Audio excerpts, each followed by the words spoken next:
Good morning, Year 3. Right then, so we are on chapter 16 of Gangsta Granny. N-O spells no. No, shouted Granny as her hearing aid began whistling furiously. Yes, shouted Ben. No, yes, no, yes, no, yes. This went on for a few minutes, but to save paper, and therefore the trees, and therefore the forests, and therefore the environment, and therefore the world, I have tried to keep it short. There is absolutely no way I am letting a boy of your age come on a heist with me, especially not to steal the crown jewels. And most important of all, it's impossible. It can't be done, exclaimed Granny. There must be a way, pleaded Ben. Ben, I said no, and that's final. But, no buts, Ben, no. N and O spells no. Ben was bitterly disappointed, but the lady was not for turning. I'd better go then, he said despondently. Granny looked a little downcast too. Yes, dear, you'd better. Your mummy and daddy will be very worried about you. They won't be. Ben, home now. Ben was sad to see that Granny was becoming like one of the boring grown-ups again, just when she'd started to become interesting. Still, he did what she said. Apart from anything else, he didn't want to make his parents suspicious. So he raced home and climbed up the drain pipe to his bedroom window, before rushing downstairs to the living room. Unsurprisingly, though, Mum and Dad hadn't been worried about where Ben was at all. They'd been too busy planning their son's rise to dancing stardom, to superstardom, to notice he was gone. Dad had been calling and calling the National Under-12 Dance Competition hotline until finally he got through and secured his son a place. Mum was right. The competition was at the town hall in just a couple of weeks' time.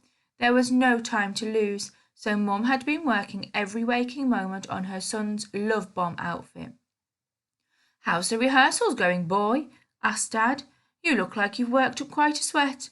Fine, thank you, Dad, lied Ben. I really am getting something really spectacular together for the big night. Ben cursed his runaway mouth. Something spectacular? He'd be lucky if he didn't fall over and knock himself out. Well, we can't wait to see it. Not long to go, said Mum, not even looking up from the sewing machine, as she stitched a row of hundreds of sparkling red hearts down the side of his lycra trousers. I'd kind of like to practice on my own for now, Mum, you know, Ben gulped nervously, until it's completely ready to show you. Yes, we understand, said Mum. Ben sighed with relief. He had bought himself a bit more time, but only a bit. In a couple of weeks, Ben was still going to have to perform a solo dance routine for the whole town. He sat on his bed and reached underneath it for his stash of plumbing weeklies. Flicking through an issue from the previous year, he saw it contained a feature entitled A Short History of Plumbing that focused on some of London's oldest sewage pipes. Ben frantically turned the pages to find it. Eureka! There it was! Hundreds of years ago, the River Thames, on the banks of which the Tower of London is situated, had been an open sewer.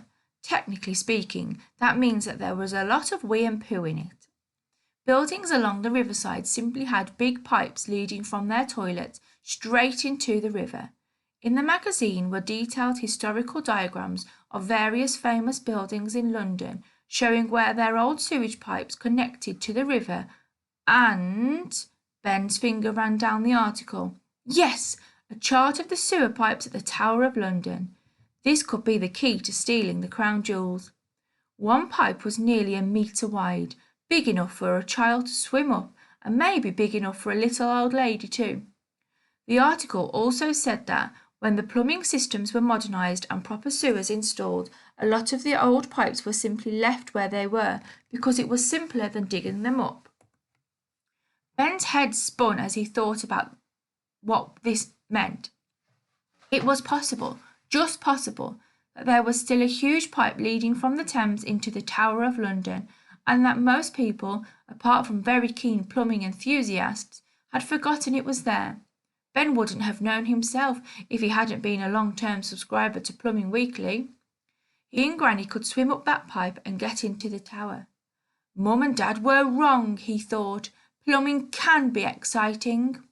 Of course, it was a sewage pipe, which wasn't ideal, but any poo and wee still in it would be hundreds of years old.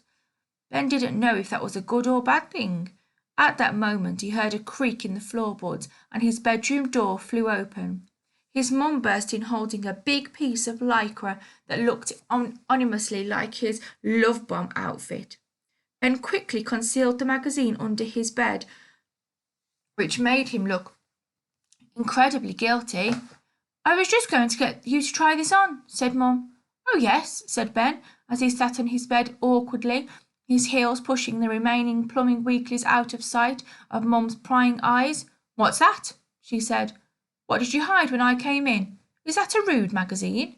No, said Ben, swallowing his guilt. This looked way worse than it was. It looked like he was hiding a naughty magazine under the bed. It's nothing to be ashamed of, Ben. I think it's healthy you are expressing an interest in girls.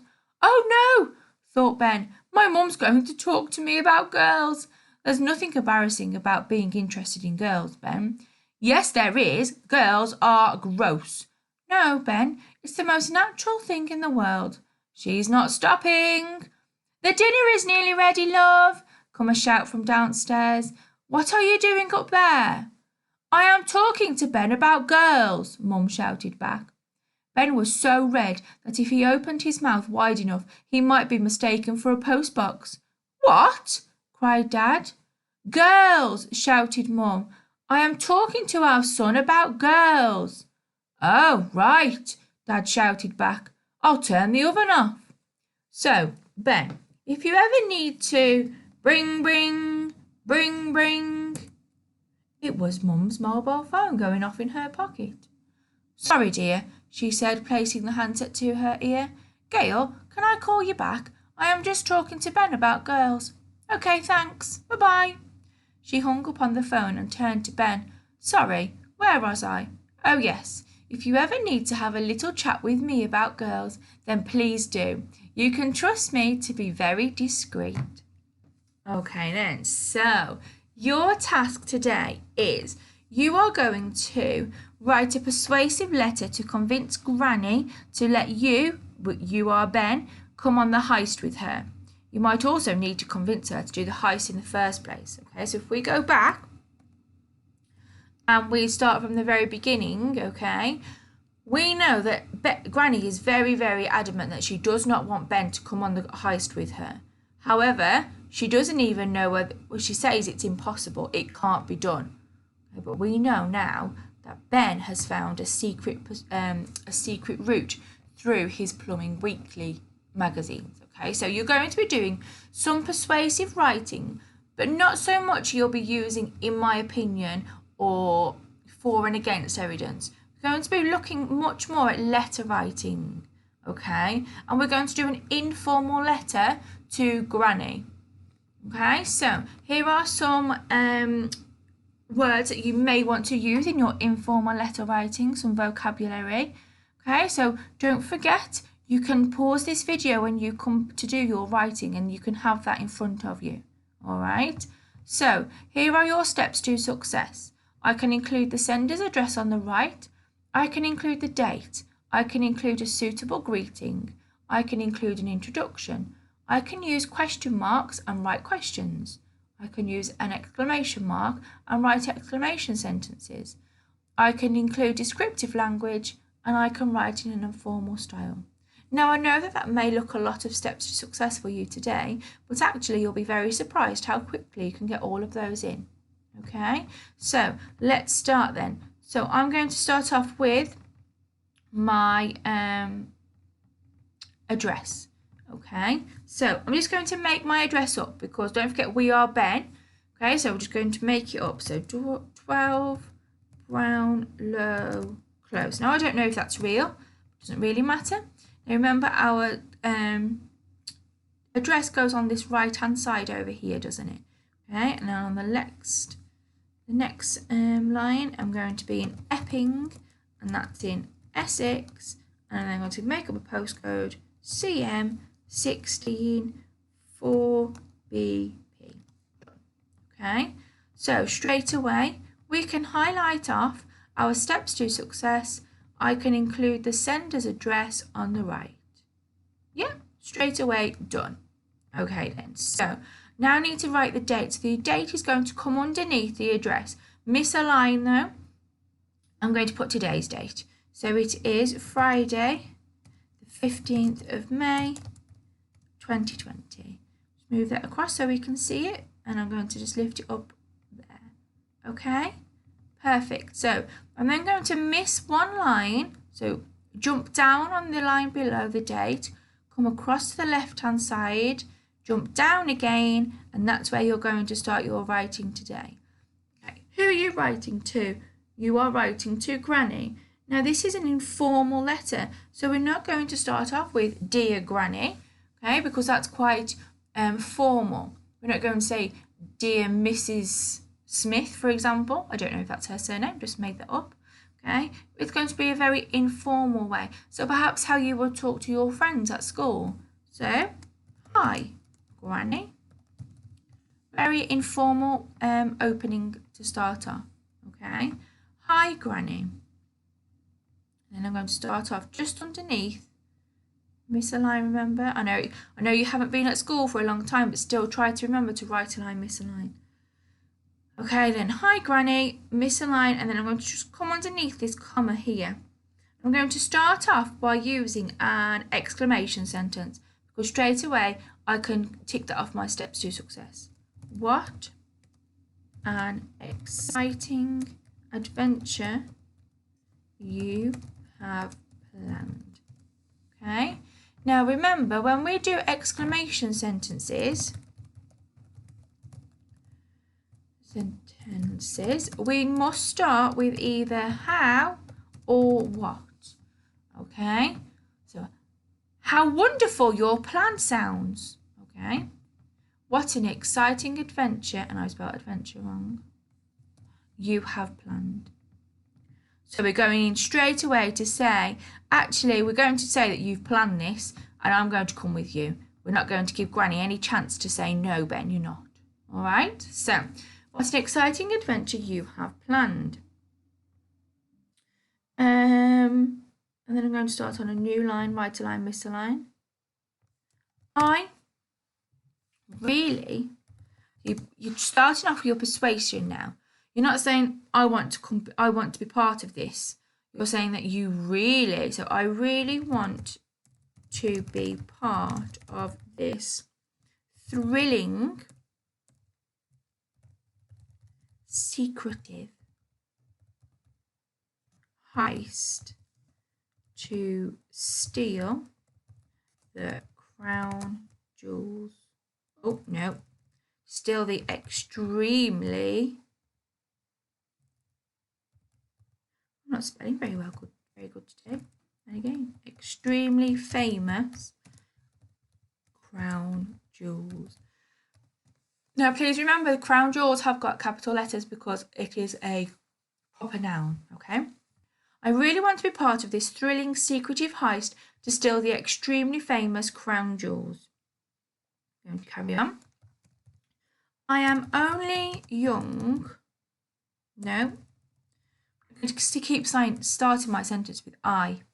Even though I am only young, I can't expect an old, weary lady like you to take this challenge upon yourself.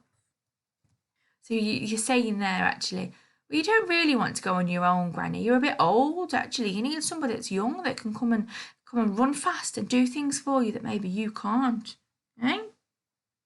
Last night, using a fronted adverbial, I opened up an old copy of Plumbing Weekly, and it is possible. Oh no, and I was astonished to see that it is possible to get to the Tower of London. Let me tell you what we need to do. Okay then, so let's have a read and let's highlight some features. So we've got our what have we got here? My words have gone. Our address, we have got our date, we have got our opening sentence, we have got our exclamation sentence, we have got a 2A sentence, we've got description there, we have got an adverb, we have got proper nouns, even though we've got a conjunction to start off, even though I am only young, that's your fronted adverbial using a comma. An old weary lady, another 2A sentence. Last night, we've got another fronted adverbial, we're using a comma. Opened up an old copy, an adjective, and I was astonished. We've got lots of description in there. Possible to get to the Tower of London, making sure you've got your capital letters for Tower and London. Let me tell you what we need to do. And that's where I want you to start off your letter today. Now, your letter doesn't need to be ridiculously long. You just need to try and make sure Granny reads this letter and is actually like, yeah, Ben's on a really good thing here. I agree with Ben. I think he is the best person to come with me. Okay? So let's see what we can. We have included the date. We have included a suitable greeting. I can include an introduction. I'm going to say, yeah, we've spoken about what Ben's writing the letter for. I can use question marks and write questions. Haven't done that yet. We have used an exclamation mark and we've wrote one exclamation sentence. I've used some descriptive sentence language. I haven't finished, so I'm just going to put that in orange. And I can write in an informal style. Well, I've definitely started off by writing in an informal style by saying hi. Yeah? So already you can see that we have ticked off a lot of those steps to success. Okay, so please make sure if you need to go back to the book. Okay, and don't forget, all you need to do is go rewind this video back to the beginning and you can read this again. Pause it, read it. You don't have to listen to me reading it. And then I want you to do your work for today, okay? So don't forget, you want to write a letter to Granny to convince her, to persuade her to let you, because you are Ben, go on the heist with her to steal the crown jewels. All right then? So if you need any help or any support, please email myself or Mr. Grocott and we'll be more than happy to help you. And we are looking forward to reading your persuasive letters to Granny. Okay then. Have a fantastic day and I will speak to you all on Monday. Take care. Bye.